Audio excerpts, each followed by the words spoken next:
Nous sommes accueillis par Naoufal à Dakar, ingénieur marocain travaillant au Sénégal pour Vinci.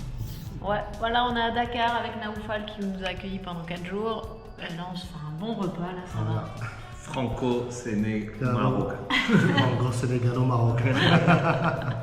On va pas mourir de faim, en tout cas, ça c'est sûr. Et nous voici arrivés à Dakar, au monument de la Renaissance. Et ça zouk déjà, ça zouk.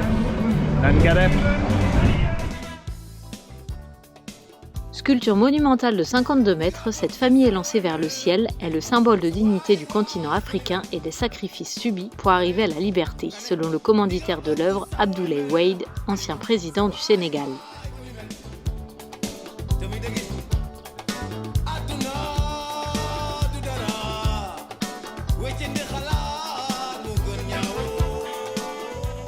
En son sein, des statues représentant différentes ethnies africaines.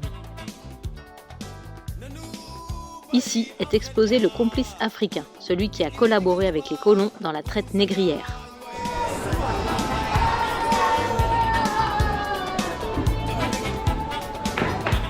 L'Olympique de Marseille.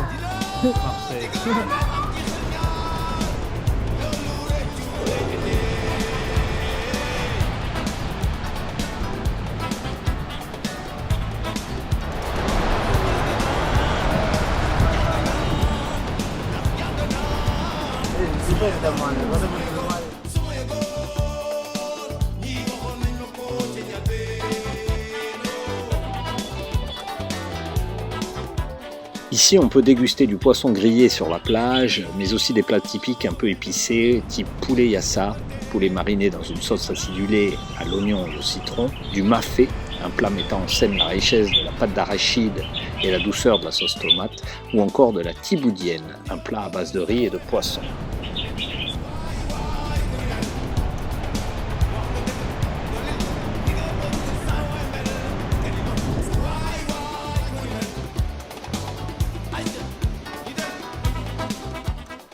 Nous ne pouvions passer à Dakar sans visiter l'île de Gorée, île mémoire de la traite négrière et passage incontournable pour tout voyageur à Dakar. En effet, entre 1726 et 1848, l'île servit d'entrepôt et 30 000 esclaves auraient été déportés de cette île vers le continent américain. Le village coloré que l'on découvre tranche avec l'affreuse histoire de l'esclavage. À travers les 2 musées de l'île, on y comprend le commerce triangulaire. Des ressources comme de l'eau-de-vie, des vêtements ou des armes venues d'Europe étaient échangées contre des Africains qui allaient servir de main-d'œuvre en Amérique dans des champs de coton, tabac et canne à sucre, produits qui étaient ensuite renvoyés en Europe. Presque 50% arrivaient au Brésil, mais c'est pourtant aux États-Unis que l'on trouve aujourd'hui la plus grande communauté d'Africains, alors que seulement 5% y étaient amenés.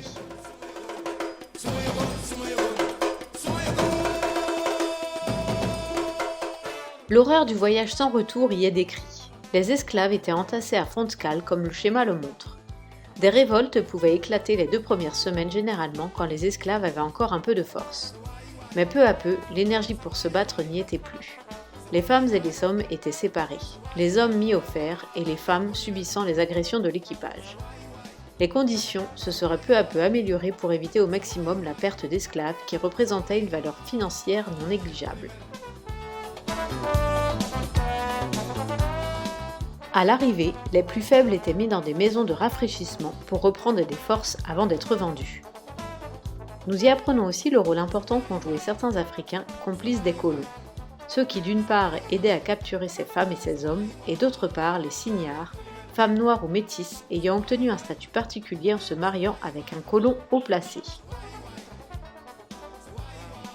Elle possédait généralement les captiveries situées sur l'île où les esclaves attendaient dans des conditions horribles leur embarcation à bord de ces navires de l'enfer.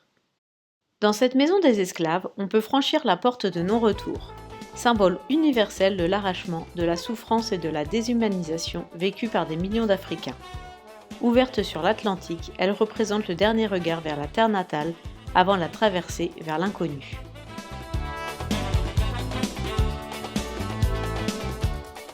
L'abolition de l'esclavage s'étale de 1807 en Angleterre et 1850 au Brésil.